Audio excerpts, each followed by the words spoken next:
Thank you, Jackie. And what good news that is to be able to share our sanctuary with you. Good morning.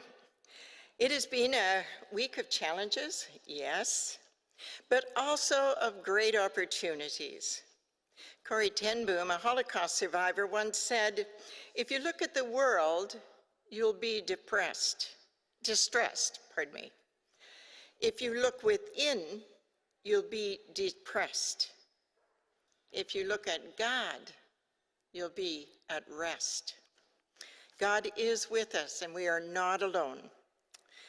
You and I have been called to be his hands and feet, a tangible support for others. You are so wonderful at staying connected with your Lord and with each other. I love getting your emails and your stories, sharing what you have experienced and what you have done. You're spreading gifts of good cheer, you're calling your friends and neighbors, and you're simply smiling with your eyes and a cheery greeting. So many ways of spreading good cheer, and you have great imaginations. My niece found a unique way to visit with a friend this week. She bought tickets to an alpaca farm, and they were able to take an alpaca for a walk in the fields. Now, how fun is that? Yep. They met at the farm, and it was just a wonderful day. Last August, CBC Toronto newscaster Dwight Drummond did a report on the Bridalwood Music Night, which was started last March and has been hosted by our own Sue McBay. Well, they made it to the news again. But this month, it was the CBC National News. Ian Hanomansing featured the Bridalwood Music Night on the Moment. It featured Sue and about 30 or 40 of her neighbors who have managed to find a way to positively cope with COVID. Ian ended his national news clip by encouraging his own community in BC to bring a little cheer by hosting a pandemic street party. Well done, and thank you, Sue.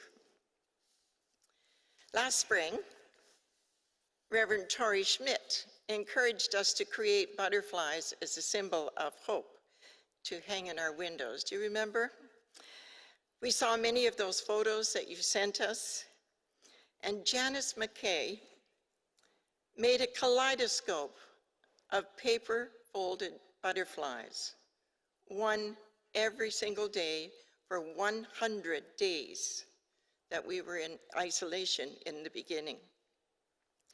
This month, she decorated her Christmas tree with her butterflies, creating a beautiful Christmas tree of hope for her and her families and her neighbors to see. Gary, I don't know whether we have a photo of this or not. Oh, great.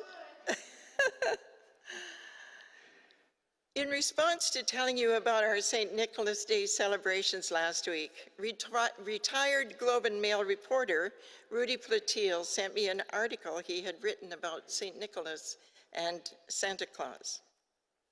What a gift to read. In writing it, Rudy had researched and included every tradition, myth, and historical process that turned St. Nicholas, a red-robed cleric, into our jolly Santa Claus, keeping the joy of gift-giving alive for all of us today. He reminded me of the famous editorial that Francis Church wrote in response to a letter asking if there was a Santa.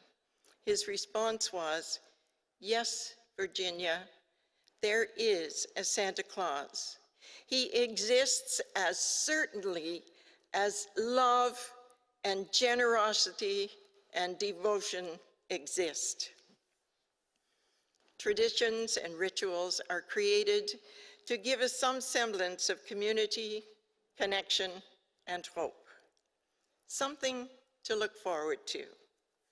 Our church calendar helps us to remember and to celebrate. And this month, we are waiting and preparing our hearts to receive our Messiah. It is such a beautiful time of celebrating the mystery of love, of hope, of peace, and of joy. That wonderful joy and peace that we can experience in Christ, even in the midst of difficult times.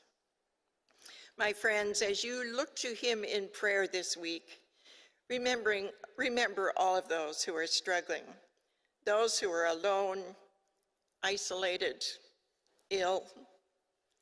Maybe go through your church directory again and pray for staff and other members and adherents.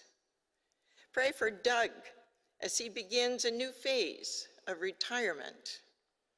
And pray for Helen, who is still in hospital.